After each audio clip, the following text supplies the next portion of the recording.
पूर्व विधायक और वरिष्ठ नेता कांग्रेस के। राज्यपाल के यहाँ जो पहले कार्यक्रम था, राज्यपाल जी नहीं यहाँ थे नहीं, तो हमने उनको 2 ज्ञापन दिए राष्ट्रपति जी के नाम पहुंचाने के लिए। हालांकि बैरिकेड लगा दिए थे हमारे दफ्तर के सामने। तब ने वहीं गवर्नर हाउस से सेक्रेटरी आए, हमने उनको वहाँ ज्ञापन दिए। एक तो जो दिल्ली में आपने देखा कांग्रेस के जो श्रेष्ठ नेता हैं हमारे सोनिया जी और राहुल जी पर जो ईडी का वो चल रहा है, तो जैसा आप देख रहे हैं इतनी देर चल रही है, तो यही हमारा था भाई राजनीतिक परिशोध की वजह से कोई ऐसी कार्रवाई नहीं करनी चाहिए। कोई इंक्वायरी है तो पूछ सकते हैं आप, लगातार 3 दिन बढ़ाना ये दर्शाता है कि राजनीतिक प्रतिशोध से है। एजेंसीज का इस्तेमाल राजनीति का उल्लू सीधा नहीं करना चाहिए। दूसरा हमने दिया है ये अग्निपथ जो ये लेके आए हैं फौज में, योजना जो लेके आए हैं उसके लिए ये जो अग्निपथ लेके आए हैं, ये ना तो देश के हित में है, ना युवाओं के हित में है। ये युवाओं के भविष्य से खिलवाड़ होगा। इस किस्म से फौज में इस किस्म की कॉन्ट्रैक्चुअल सर्विस फौज में लगाना कोई किसी के हित में नहीं है, और देश की सुरक्षा के साथ कोई खिलवाड़ नहीं होनी चाहिए। इसको तुरंत सरकार को वापस ले लेना चाहिए। मिलिट्री रिफॉर्म्स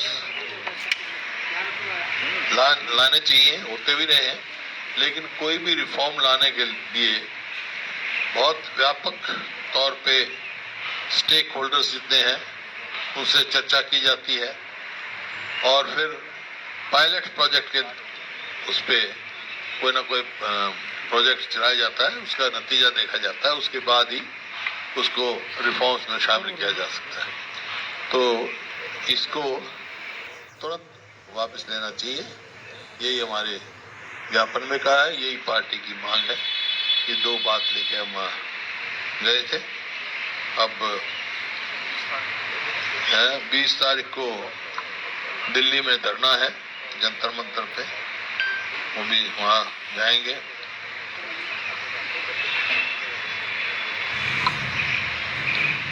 आप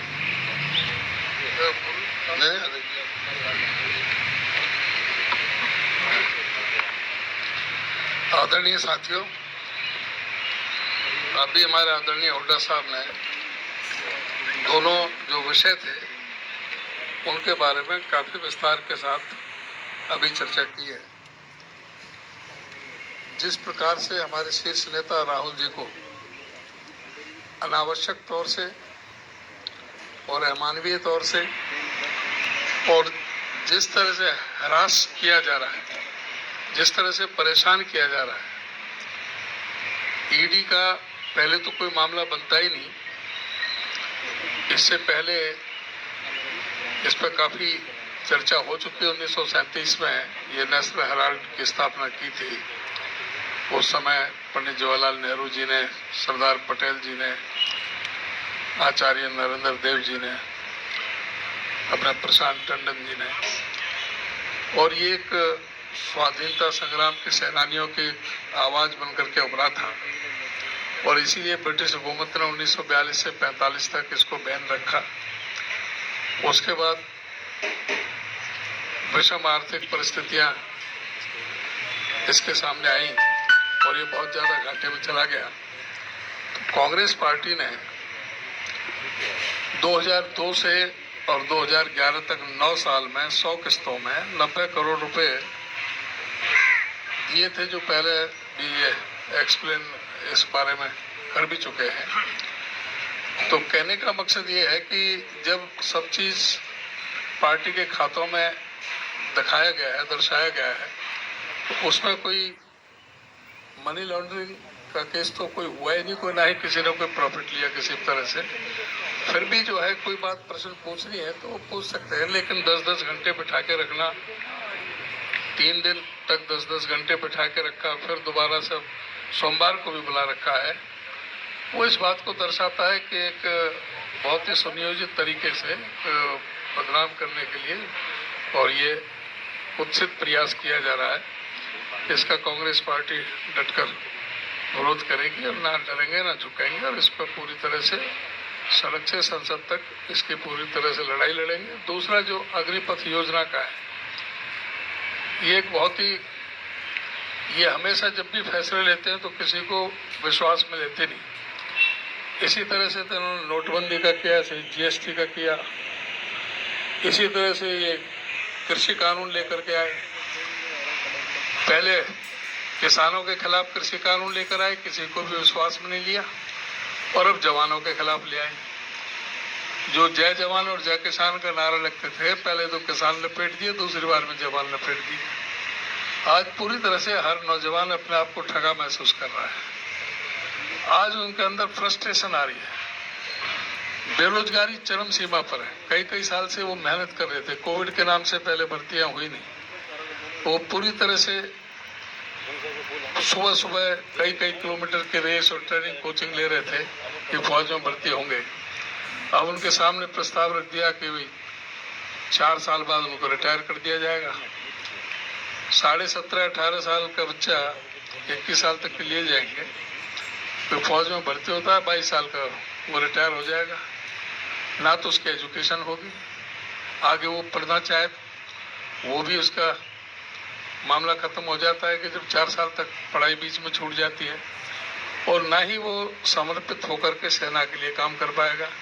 उसके ऊपर हमेशा तलवार लटकी रहेगी कि ये रोजगार छीनने की, रोजगार जाने की, और उसके बाद भी रोजगार भी छिनेगा और कोई बेनिफिट उसे नहीं मिलना।